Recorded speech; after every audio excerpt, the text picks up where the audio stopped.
Buckle in. We got a big one. 3-bucket strategy by age.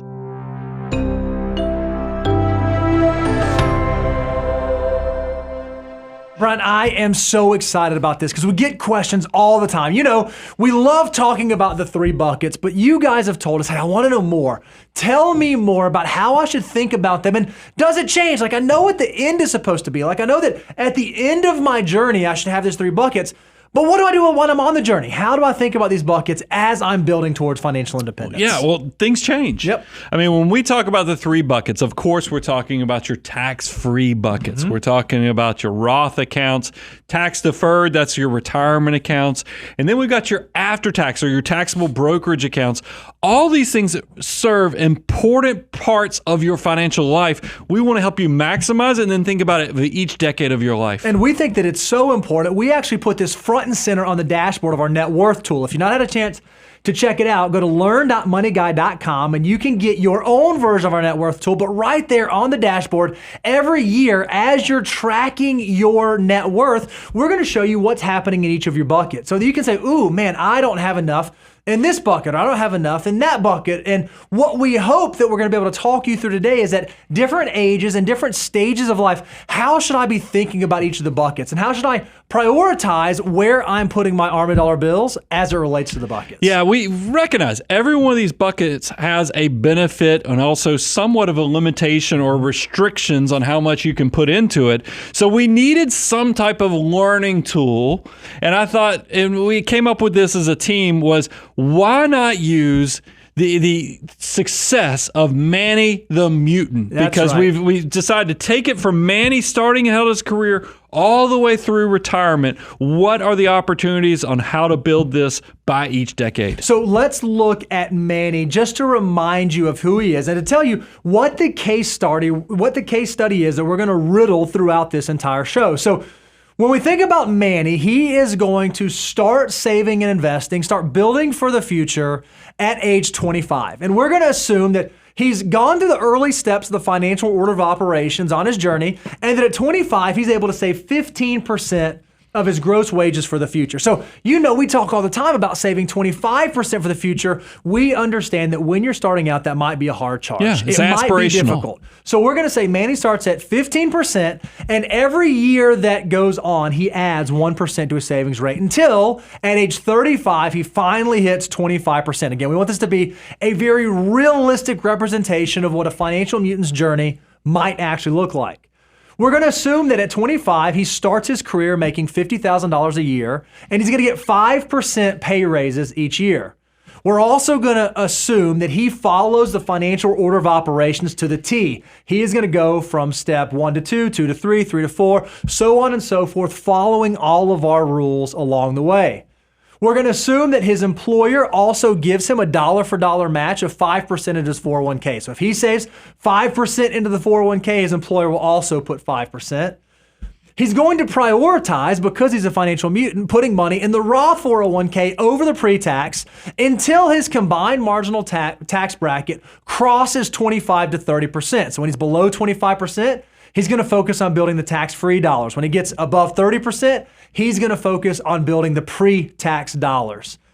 And that we're also going to assume that his account structure is going to allow him, once his income is above the Roth IRA thresholds, to do the backdoor Roth IRA strategy. We're going to talk a little bit more about that as we get into individual sections, but he is going to take advantage of the current planning opportunities that exist for all of us as we build along in our financial journey. I want to give you a chance to come up for air because that was great setting up the assumptions, but here's what I do want to draw people's attention to.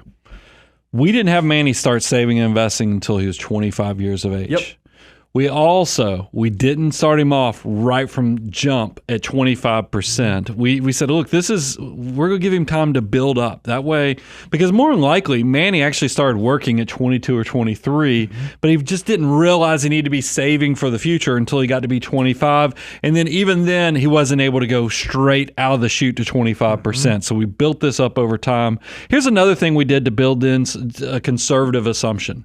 You guys know we talk about glide paths, meaning that when you're young, you can invest wide open. I mean, because you got decades before you actually will need to pull off these assets. So we have built into a lot of our assumptions is that as you get older, your investment mix or your diversification is going to get more conservative, more risk off versus risk on. You'll probably still always have 50%, at least 50% of your assets with risk, but you will kind of diversify that. So we changed it. So, for a 20-year-old, we always say that you can count on around 10%. Sure. But by the time you get to 25, that might be 9.5%. Yep. We dropped it 0.1% per year. So we built that into this where it caps out when you get to 65 years of age. We kind of cut you off at you're going to make around 5.5%. Well, we know right now that's basically what cash is paying. So we've gone very conservative with that.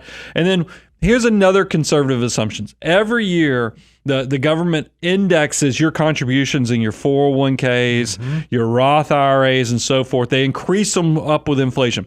We actually kept it static so we could just choose the moment in time and said, this is what the contribution limits are going to be per year. And that's what we built the entire show off of. All right, Brian. So let's think about if we're starting out in our career, we're going to think about this. For someone in their 20s, how should they think about the tax buckets? How should they think about those 3 buckets and where should their priority lie? And I've already alluded to this. The first thing that I want to remind all of our folks out there in your 20s starting out is that make sure that you respect the food. Brian, can you hold up the thing for me so that we can show? This thing's got a little tweak to it, so it's not where it was. There it is. We have a tried and true 9-step process of what you should do with your next dollar. So what we're going to assume is that by the time you're starting to think about tax buckets, by the time that's what you're prioritizing, you've covered your deductibles and you're thinking about your employer match and you don't have high interest debt and you've already built up an emergency fund. So we're going to assume that in Manny's case, case study, he did not neglect the early steps of the food. That's what he did from the time he graduated college all the way till 25. And now at 25, he is starting his journey. Now look, I think if you're in your 20s and you're watching this content, hallelujah. I mean, you have rocked this thing because I talk about, and I don't have the koozie out right now. I don't know where the koozie is. Somebody must have, it walked out of here. Oh, look, you got one. This dollar has a potential when you're 20 years of age to turn into $88. But every year, there is a step off on that, but it's still pretty exciting. At 25 years of age, his money, Manny the Mutant, has a potential for every dollar to become $44. By the way, if you're curious what your number is, go to moneyguy.com/resources. You can download your own wealth multiplier to know what it is. But here's what the big takeaway on this is. If you can let your money grow at 44 to 88 times over, you want to get that as a tax-free millionaire. Yep. I mean, Lil Wayne, cue the Lil Wayne tax-free millionaires, and the fact that is where I want to kind of really load it up. So we're going to look at the tax-free bucket first. Yeah, and when we think about tax-free, there's really 2 accounts that we often think about. It's Roth assets and it's HSAs. And we think that for someone who is in their 20s, for someone who's just starting out, you should do everything in your power to start contributing to a Roth IRA as early as possible. Even if you can't max it out, even if you can't hit the full $7,000, just do something. Maybe that something is $20 a month, $50 a month, $100 a month. You want to start the process of building assets inside of that Roth bucket because Roth assets are incredible. Yeah, if you what makes Roth so great? We've always talked about that young money millionaire. I mean, because that's really what we're talking about. You get low expenses, you get tax-free growth and distributions. Think about if you're 20-something, when you get to be my age in your 50s and 60s, that money, when it's 7 figures and the government's never going to get their hands on it, you're going to be loving some life. So take advantage of that growth opportunity. Another thing is that you have the freedom to choose which provider you hold your Roth IRA at. So you want to make sure you have a provider that does have low expenses and fees. You want to make sure that you have one that has a large selection of investments. If you have a Roth IRA and you look at it and there's only a few limited options that you can buy and they're awfully expensive, you may want to consider changing providers because it is so easy right now to go out and find one of the big providers, Fidelity, a Charles Schwab, a Vanguard, that in less than 5 or 10 minutes, you can open an IRA, open a Roth IRA, link your checking account and start putting money into it. And what's beautiful is even if you're unsure about what the future holds, you say, man, I know that I want to start doing a Roth and I want to start putting money into this, but man, it's hard for me to get my head wrapped around waiting until I'm 60 to get these dollars. One little known fact is that you can always get money out of your Roth IRA penalty-free and tax-free for contributions. Now, you never want to use this. This is like break glass only in case of emergency. But if you're having some anxiety around walking away from that dollars, know that there is an escape hatch. But we want you to start putting in, we want you to start contributing because Roth IRA specifically and Roth assets are incredible. Now, we're talking about tax-free opportunities. Roth, of course, comes to mind, but a lot of people don't realize we love us some health savings accounts as well. And you guys, I talk about triple tax advantage. And what do I mean when I say triple tax advantage? Is that when you make contributions to a health savings account, you get an immediate tax deduction. There's one. Number two, when you invest that money in that health savings account, it grows completely tax deferred. And then that's two. Number three, when you actually pull that money out for qualified health care and medical expenses, you get to pull it out even with all that compounding growth completely tax free. That is triple tax advantage. And by the way, we have bonus territory. We did put the asterisk on there. If you contribute through your employer and they actually take it out of your paycheck, you actually can minimize what you pay in Medicare and Social Security, both for you and your employer. So it's a win-win situation. That makes this a quad benefit. Now, there is a catch. You can only do health savings accounts if your health insurance is a high deductible health plan, meaning you are bearing a lot of the risk on those first few dollars.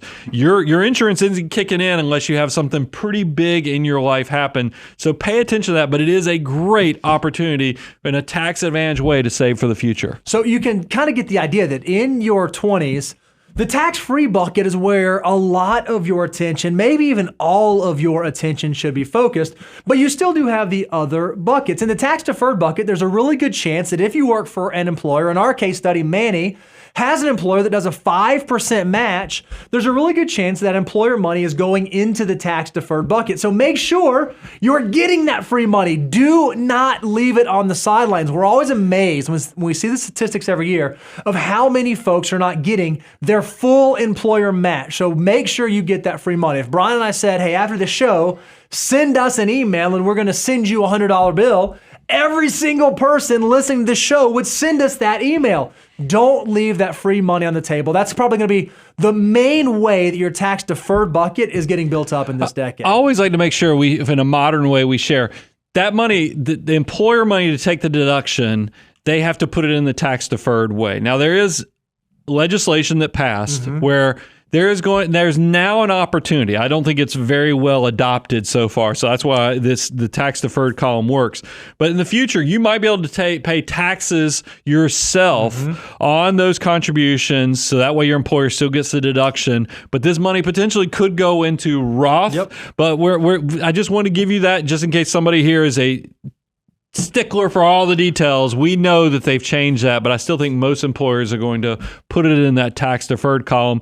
And I want to give you also just the heads up that in your 20s, probably other than your employer making those contributions, this account's not going to be growing because you're in, from a tax perspective, you're going to be doing the Roth IRA, you're going to be doing the health savings account, and even your employer plan, you're probably going to be making Roth contributions to your 401k because your income is going to be lower in your 20s than it is in your 30s and 40s. So take advantage of that tax-free growth opportunity in those low tax brackets while you're still young. Now, realistically, when you think about the third bucket, the after-tax bucket, this bucket's probably not going to be growing a ton in your 20s. Now, you are going to have some assets there. Remember, if you're following the financial order, Brian, will you hold the thing for me? Oh, yeah. It's on. If you're following... I got to find it in my folio here.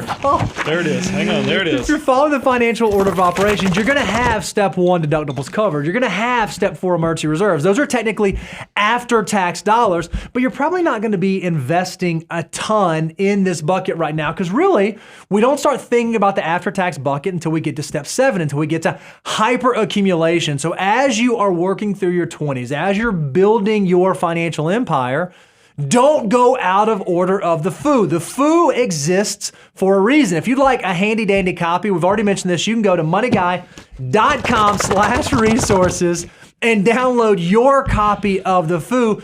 It's okay if you're not building up all 3 buckets in your 20s. You're not supposed to be. You're supposed to be focusing on the areas that are going to have the largest long-term impact on your financial situation. If you don't believe us, we're going to show you what it looks like for Manny. Yeah, so we've laid it out. You put the knives on the right side next to the spoons. You got the salad fork. Now that you set the table, Bo, let's walk through the case study on what happened to Manny in the 20s. So in his 20s. To remind you, Manny starts investing 15% at age 25, and then every year after 25, he increases his savings rate by 1% until he reaches 25% at age 35.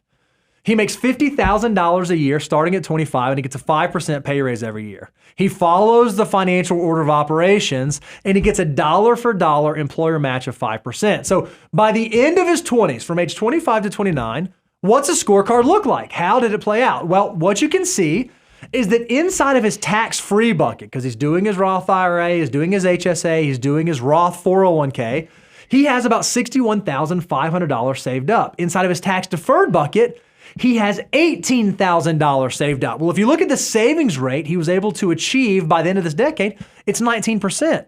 Now, that's amazing. That's incredible. You'll notice it's not 25%. It's not uncommon for folks to not be able to hit the 25% in their 20s, and that's okay. When we look at his wealth score, it's a 0.95. Remember the way we calculate wealth scores, you take your age times your income divided by 10 plus the number of years until you get to 40. So it's a formula we determine to figure out where are you on the curve. And what you can see is that with 0.95, he is almost an average accumulator of wealth. If you have a net worth score of 1, you would be average. Net worth score of 2 to be prodigious. And it's amazing that by the age of 29, he has a portfolio value of almost $80,000. That's incredible. This is an incredibly unremarkable situation, unremarkable circumstance, but by very unremarkable behavior, he has $80,000 built up as it goes into his age 30 decade. Well, I think about it now. Look, Fidelity has their stats out there, and they say by the time you get close to 30, you should have 1 times your income. And say, saved up. Manny's way beyond that. Beat it, yep. And he only started this 4 years ago. That's pretty incredible. If you look at the chart now that also, he had some major milestones. He got the full employer match. He's maxed out his HSA. Those are big deals for folks in their 20. It's a really big deal. And kudos to Manny for just making something happen. And that's the key takeaway for your 20-somethings. Just do something, because a little goes a long way in those early years, because the heavy lift is actually going to occur from the compounding growth factor. And that's why when you look at Manny's journey to abundance, look, now when you hear the terms average accumulator of wealth, prodigious accumulator of wealth, and then even our wealth score, a lot of this has the underpinnings of the Millionaire Next Door. Yep. But we've made a key tweak, because even when we talked to Sarah, Dr. Stanley's daughter, when she came out with the next Millionaire Next Door, she confirmed that the Millionaire Next Door wealth score that has a limitation. If you're somebody who just started out, remember, Manny's only been doing this for 4 years. Most millionaires don't hit that status until their late 40s. Yep. This formula had a huge flaw, as it didn't take into account somebody's time. We adjusted that. That's where, when we talk about the formula, it's your age times your income divided by, in the Millionaire Next Door formula, it's 10. But we're like, that's screwing up the bottom number. We need to put on the denominator how many years you have until age 40, and that tweaked the formula in a good way. But here's what I've noticed. It's okay that you're not even reaching average accumulator of wealth. You've only been doing this 4 years. You've gotten the process going, and you're going to quickly see as we go through the 30s, 40s, and 50s, it takes a while for the momentum. You've hit ignition on your rocket, on your millionaire mission. It is starting to take off, but you haven't reached critical mass or escape velocity until you've given it enough time for that money to start building upon itself. In a world where only 56% of Americans could not come up with $1,000 for an emergency. Yep. To see 29-year-old Manny with nearly $80,000 saved up is remarkable. All right, so let's now keep it going. As we get into our 30s, as we get into this season and station of life, how should we be thinking about our 3 buckets? Because what happens in our 30s, life gets a little bit messy. You start having some success. Your career takes traction. However, you get distracted completely by life. And what we mean by that is what we affectionately call the messy middle. This is where, look at your commitments. They go way up. Your disposable income, yes, it also went up, but man, do you have, not only do you have the new house, you have the new marriage, you have kids on the way. You're being pulled in 1,000 different directions. And also, all those pay raises came with some type of commitment to your employer or your business or your endeavor that you're getting paid for. All those things create a lot of chaos. Not only are you short on money, you're short on time. Our biggest takeaway when you're going through these financial stages of life, do not neglect this decade. It's easy to lose focus with all the life things that you actually lose the understanding that we need to make something happen. Okay, so when you think about this and when you think about what you should focus on, odds are in your 30s, your tax-free bucket is going to look a little bit different. I mean, there's a really good chance that you are now, or if you look at your whole household, are now making too much to be able to contribute directly to a Roth IRA anymore. The income phase outs in this year, 2024, are $146,000 to $161,000 for single individuals, and for married couples, it's $230,000 to $240,000. But if you have the right account structure, I mean, you don't have outside SEP IRAs or IRA rollovers or simple IRAs, you may very well be able to do backdoor Roth contributions where you do a non-deductible traditional IRA contribution, and then you convert that non-deductible basis you have in the IRA. It's a backdoor way of building up those Roth assets. So you may want to consider doing that. The other thing that you may want to think about in your 30s is if you are getting into these higher income situations, it may not make sense for you to do the Roth 401k or Roth 401b. You may want to switch to the pre-tax side. These are all decisions that you're likely going to be facing and trying to navigate as you get into this decade of your 30s. I feel like Little Wayne would be so disappointed with everything you just shared, because the young money millionaire, I mean, you threw cold water in saying, man, if you're going to do Roth, you're probably going to have to do it through the backdoor way because your income's gone up. That's kind of an X there. It's a good problem, though. It is a good problem to have. And then the other thing is now with your 401k, the current tax deduction could be pretty valuable for you. And then I'm going to throw even more cold water on this whole young money millionaire and the fact that your health savings account, since you are probably in the decade of growing your family. Look, I love the triple tax advantage. It is a super exciting thing. However, if you are having babies and growing family and other things like that, those things are expensive.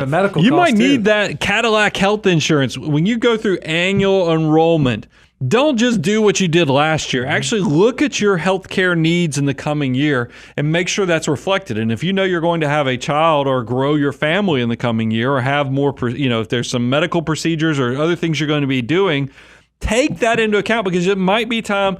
Walk away temporarily from that high deductible plan and consider going Cadillac just in this stage of life. But while you are walking away from the Little Wayne young money millionaire, there are other options and opportunities for you. When you think about your tax deferred bucket in your 30s, this one may become a much larger planning tool because now as you do get into higher tax brackets, if you look at your marginal federal rate and your marginal state rate, and it's above 30%, every dollar that you put into your employer plan could save you 30 cents in taxes. You can think about that like a 30% imputed rate of return. So if you have a side hustle or maybe you're a small business owner, the tax deferred bucket can be huge in keeping more money on your net worth statement instead of having to send it out to Uncle Sam. So make sure you're thinking through what types of contributions make the most sense for me in this stage of life. Yeah, and as we shared, you're probably getting a little more success in your 30s. So maybe you even start in an endeavor. If you're self-employed, do not lose sight of the fact that maybe a solo 401k. It's very easy to set up a pre-tax solo 401k, much harder to set up a Roth 401k with a small business because then you have to go through the testing and all the other stuff. So just don't overlook all the opportunities that could potentially be on the tax deferred or pre-tax version of 401ks in your 30s. And now when it comes to the after-tax portion, now there's a chance that you might start saving in this account in your 30s, but maybe not. You may still be hitting your 25% in the tax-free buckets and then the tax-deferred buckets. Or maybe you're someone who works for an employer that pays out RSUs or options, or you're participating in employee ESPP. stock purchase plan, yeah. Maybe there's something like that going on. Well, if you are participating in those types of programs at your employer, then there's a chance that your after-tax bucket is building up. So you want to make sure that you're paying attention to it, but it's still okay if this bucket is not building yet. Remember, the financial order of operations exists for a reason. We really don't start thinking about the after-tax bucket until we start getting to step 7 and 8. But I do want to make sure everybody is aware. Emergency reserves, because that's step 1 and step 4 of the financial order of operations. That's completely separate. That's not right. part. When we talk about after tax or your taxable brokerage accounts, whether it's individual or a joint account, this is for money you are investing for the long term. Steps 1 and 4, those emergency reserves, those are probably in like a high yield savings account, or it's a corded off section of your money market mutual fund that's at that brokerage account, but it is not the same amount of money that's being invested for the long term. All right, so let's check in with Manny, see how Manny does throughout his 30s. As a reminder, Manny started investing 15% at 25, and by the time he gets to 35, he's maxed out his savings at 25%. He was making $50,000 a year at 25, and every year he's gotten a 5% pay raise. He follows the financial order of operations step by step. He does not get out of whack with the order of operations, and he gets a dollar for dollar match from his employer of 5%. So if he puts in 5%, his employer puts in 5%. By the time he gets to the end of the 30s decade, by the time he's age 39, his tax-free bucket has now grown to almost $440,000, comprised of his Roth IRA, his HSA, and his Roth 401k. His tax-deferred bucket is now almost $106,000. We already mentioned that in his 30s, at age 35, he hit that 25% savings rate. Before you jump in and show the wealth score, there's something I just have to share. Ooh, I can't wait. No, but this is important. I talk about boiling point, however you want to say. Yep. But it is, because I think so many people get excited. Somebody will get them excited in their 20s about saving and investing, but then we'll have a downturn in the market and people give up. And I'm going to show you, because we're about to unleash the 30s, because this money has now been working for going on close to, it's 15 years, 14 years. That's right. And it's just amazing. You've let your money have enough time to where it's catching traction. Wait until you see what this opportunity looks like now. All right, so check this out. His wealth score, when you take his age times his income and divide it by 10 plus the number of years he has until 40, his wealth score is now 1.55. So he is now doing much better than an average accumulator of wealth, and is very much on the way to being a prodigious accumulator of wealth. When you look at the total portfolio value, $546,000 at 39 years of age. That is not old. And that's not that he's done anything remarkable. He just started saving at 25, and he stayed incredibly consistent in how he was doing that for his 30s. Don't underplay how valuable. You say he didn't do anything remarkable. We know, as you shared it previously, 56% of Americans can't come up with $1,000. It's true. So I think this is remarkable, because people just do not do these small decisions today. And that's what you ought to be. Every day you ought to wake up and say, what small decision am I making today for that great, big, beautiful tomorrow? Love it. And I think that that's the part that is extraordinary, is that Manny is waking up and saying, what small decision? And those small decisions stack upon themselves. And as you're stacking those small decisions, you're going to hit some pretty exciting milestones. In Manny's case here, he hit his 25% savings goal. He maxed out his Roth IRA for the first time in this decade, and he crossed over $500,000 in portfolio value. I want you to think about that. Two things happened that are so unique. This is the first time in this decade that he maxed out his Roth IRA, and in that same vein, he crossed over $500,000 of portfolio value. That's remarkable. If you cannot get lost in the messy middle, it's amazing the things you can accomplish throughout this decade. Well, yeah, I also think about it probably, we've done the slide and we've done the show, put it on Twitter and everywhere else, Instagram. The first $100,000, even if you're putting in 10 grand a year, might take you 7 years. Yeah. But they start building upon themselves, and it happens faster and faster and faster. The fact that Manny is 5 times over that first 100,000, that bullying point I was talking about, this is going to get exciting in his 40s too. And one of the things that we love to track, we actually put it on the dashboard of our net worth tool. If you don't have our net worth tool, go out to learn.moneyguy.com and download a copy for yourself. When you look at his journey to abundance, you can see that now he is well on his way to being a prodigious accumulator of wealth, and he has not even hit 40 years of age yet. He's only been investing for 15 years, and still he's been able to cover this much ground. Yeah, it's pretty amazing stuff. I love that he's already crossed over the average accumulator of wealth.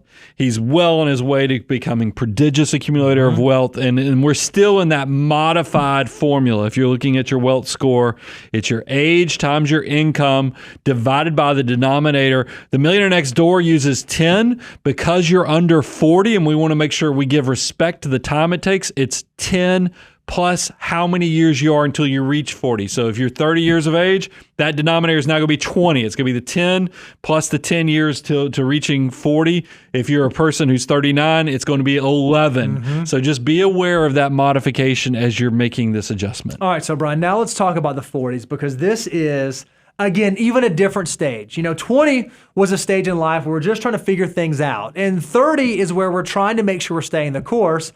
Well, now 40s is a bit of a different feeling. It's a different way that we're going to approach thinking about the 3 buckets as we're building them up. I've always been very transparent with you guys. Even when we were designing the financial order of operations, I've tried to create a system that reflects my own journey, so I was never a hypocrite through the process, because I think accountability and transparency is so important.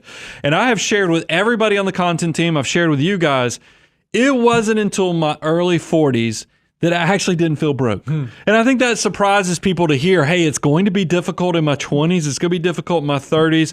40s is when you come up for air. And the reason is because, remember, compounding interest is the most unfair thing in the world. If you're not taking advantage of it while you're young, it kind of punishes you later. So that's why I put a lot of scarcity on you that, yes, you have to live a very disciplined life in your 20s and 30s, because every dollar in your army of dollars is so valuable to get it to work as soon as possible. Go look at our wealth multiplier and you'll see what I'm talking about.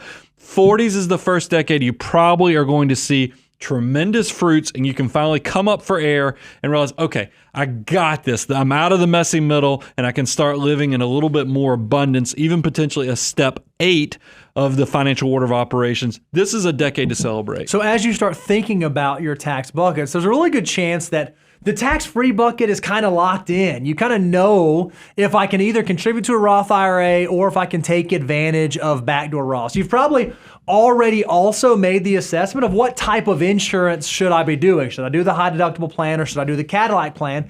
You probably know where you're going to be in the 40s, but we would encourage you, don't get lazy here. Every single year at open enrollment, you should make the assessment what health insurance plan makes sense for me. And at least once a year, and we think it makes sense when you do your annual net worth statement, should I be doing Roth 401k contributions or should I be doing pre-tax?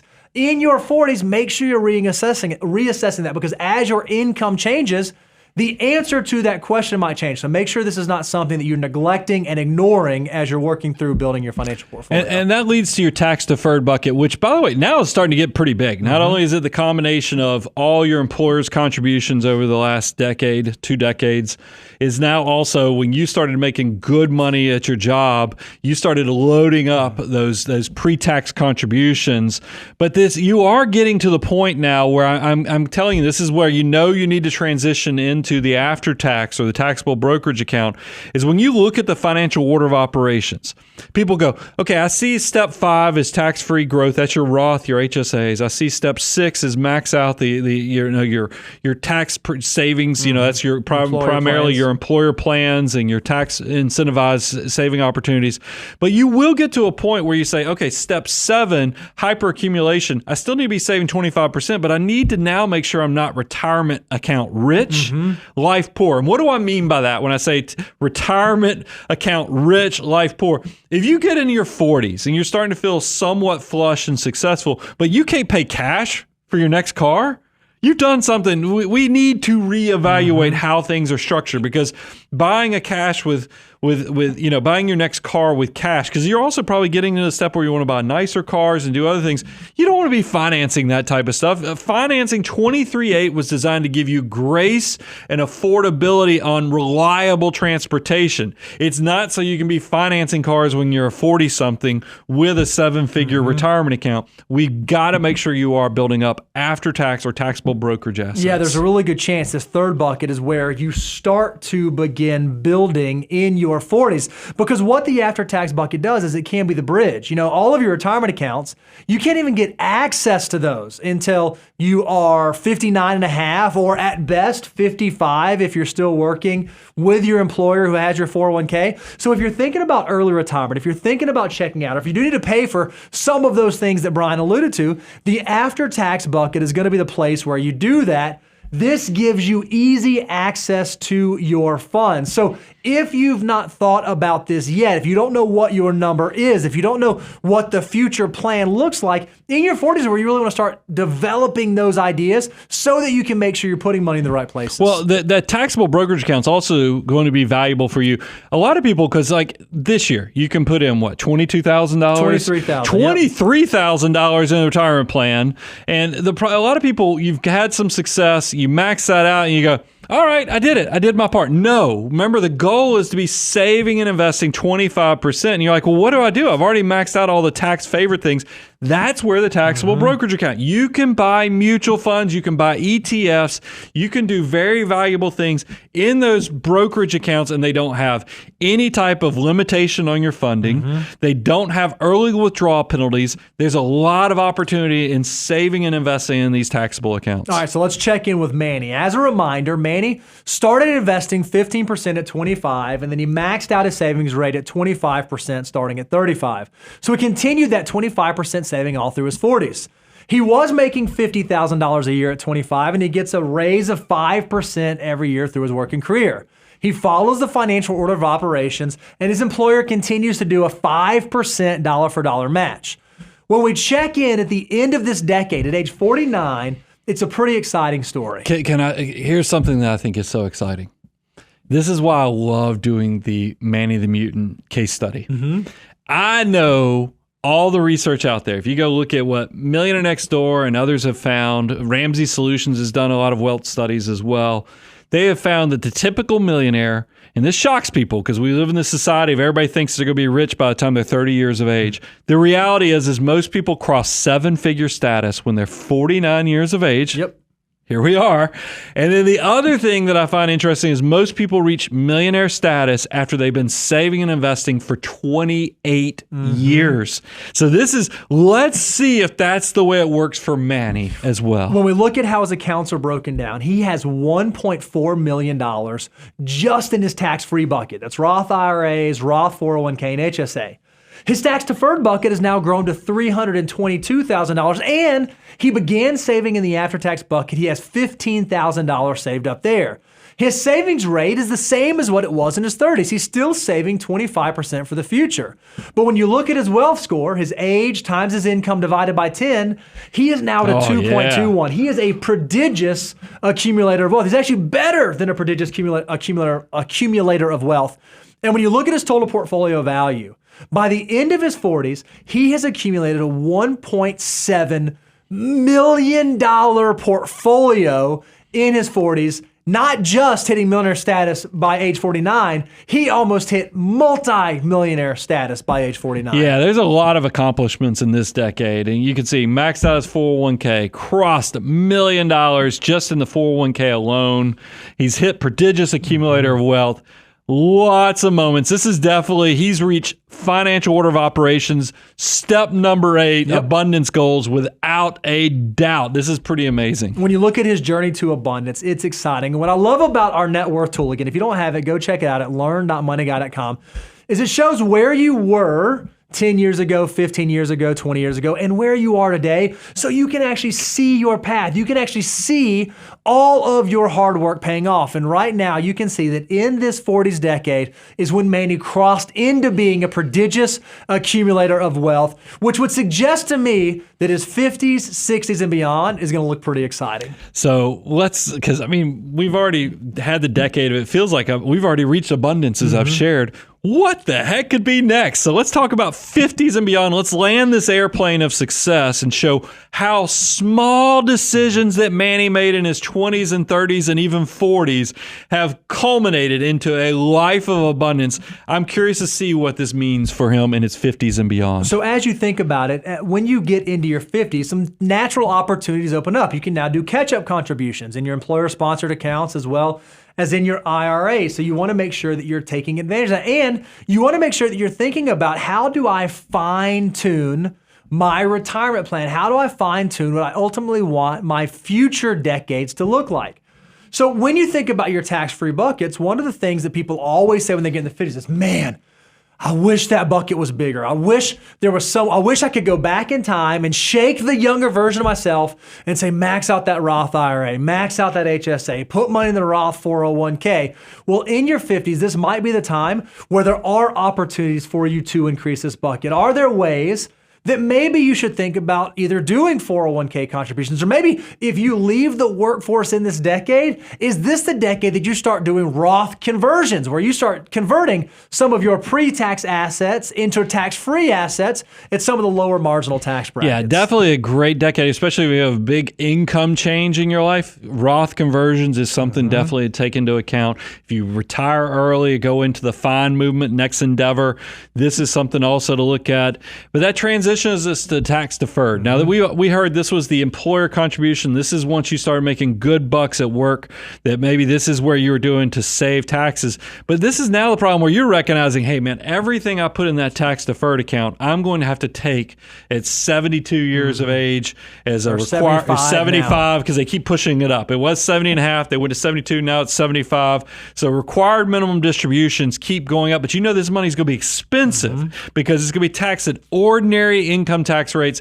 So you're probably going to be like, yeah, this is nice, but I'm thinking more of, how do I build for the future? So you're probably not going to be adding and trying to build up a lot of money here. You're probably going to be looking at that after-tax bucket. Because what's beautiful is when you have these three tax buckets, no matter what the tax policy in place is at your time of retirement, you get to manipulate your financial situation to choose what you want to pay in taxes. Because if all of these buckets are filled up and healthy, you get to pick and choose what buckets you pull from. So it's really interesting when we think about how we build up our assets. We generally start with tax-free and then move to tax-deferred and then move to after-tax. When it comes to decumulation, we kind of go in the opposite order. We pull out of the after-tax first, and then we'll pull out of the tax-deferred, and then last we pull out of the tax-free. Well, little LIFO, little tax humor there. That's a good accountant I don't know if that's joke. humor, but LIFO. No, it's hilarious. That's a really last good one. in, first out. No, it's so good. It's so good. So what's great is if you have that after-tax bucket, or at least in your 50s, if you can think about building up that after-tax bucket as you ease into retirement, you're going to give yourself options that, okay, if I do need to pull some money out for that new car, or I do want to go on that trip, or I do need to do that home improvement, or whatever that thing may be, you don't have to only count on your expensive tax-deferred money or your super valuable tax-free money. You have an after-tax bucket that you can pull from. Well, the reason I bring up, because after-tax is great because it's such a bridge account. It doesn't have any restrictions on how much you can pull out other than just got to make sure you pay taxes. It also does have restriction on how much you can put in. But I do find in decumulation, it's so interesting is that after-tax is the last place we go in, one of the early places we go out. Then we typically try to think about pre-tax so we can, do some Roth conversions or some income planning to avoid those required minimum distributions. But it is very consistent. We all try to hang on to those Roth assets, that tax-free as long as possible, because in the beginning, we were so excited about the young money millionaire opportunity of sticking it to the government. When you get older, you're thinking about legacy standpoint is, man, it'd be great for my kids or my loved ones to inherit this tax-free because it could grow for 10 years, have even additional opportunities. That's why it is important to kind of begin with the end in mind. Make sure you're creating a plan that takes into all those things. All right, so let's see what Manny looks like. As a reminder, Manny started investing 15% at age 25, and he maxed out at 25% starting at age 35. He made $50,000 a year when he started his career, and every year he got a 5% pay raise. What that means now is that his income at this age, his income at 59, has grown to $352,000. Now, I know what you're saying is, oh my gosh, that's incredible, $50,000 to $350,000. If you account for inflation, if you back that down, it's essentially $107,000 in today's dollars. So essentially, Manny, over the course of his career, he was able to start with a $50,000 of purchasing power, and he's basically doubled that by the end of his career 40 years later. I don't think that seems crazy. He's also followed the financial order of operations to the T. He's done exactly what's laid out in the 9 steps of the tried and true process of what to do with your next dollar, and he's gotten the entire time a 5% match from his employer. So when he gets to retirement, when he gets to age 65, when he's finally ready to check out, you can see that inside of his tax-free bucket, he has over $4.5 million tax-free. Do you see? Manny's loaded. Manny is loaded. loaded. I mean, and think about that. Hey, this is somebody, we didn't increase the annual contribution limits. We put reasonable pay raises built into it. He didn't even start right out of college. He still waited until he was 25. We put reasonable rates of return that decline over time. And Manny is absolutely loaded. It's amazing. If you look at his tax deferred bucket, even in that bucket, he has $1.7 million. And then his after taxes bridge account, he has a little over $470,000. His savings rate stayed 25% from age 35 all the way to age 65. He didn't have to save more to have these incredible numbers. His wealth score is now a 2.92. He is certainly a prodigious accumulator of wealth. And when you look at his total portfolio value that he's been able to build up over a 40-year working career, almost $6.7 million. I mean, if you think about just safe withdrawal rates, you could say, depending upon what age he retires, 65, you could do 4 to 4.5%. Manny, without a doubt, is going to have a very abundant retirement cash flow situation, and that's just incredible. I'll put some numbers to it. We said that his terminal income was $350,000.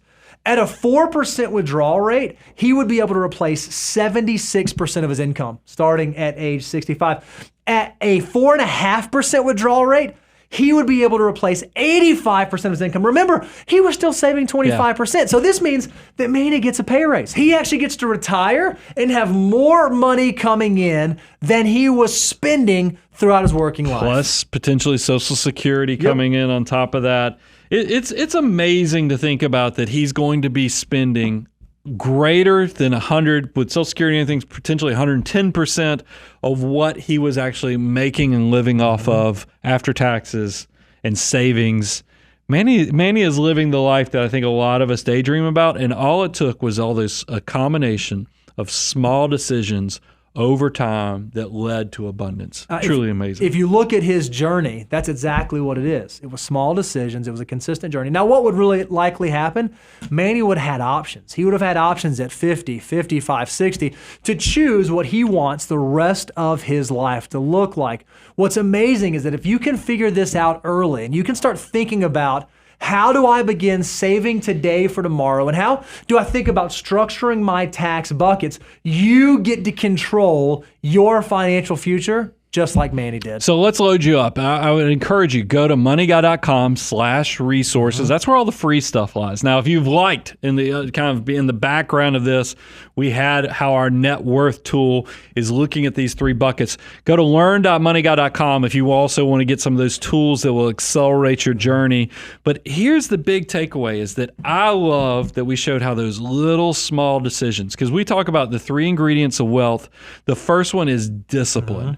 And then you use that discipline to live on less than you make to create money. That's the margin that comes from that. That's the second ingredient is that money. Then if you give it number 3, time, enough time to let it grow upon itself and culminate and build and reach that critical mass, guys, you get rewarded. So your question today is, what small decision are you going to take? What little bit of today can you give for your much great, big, beautiful tomorrow? I'm your host, Brian Preston, Bo Hansen, the rest of the Money Guy team, out.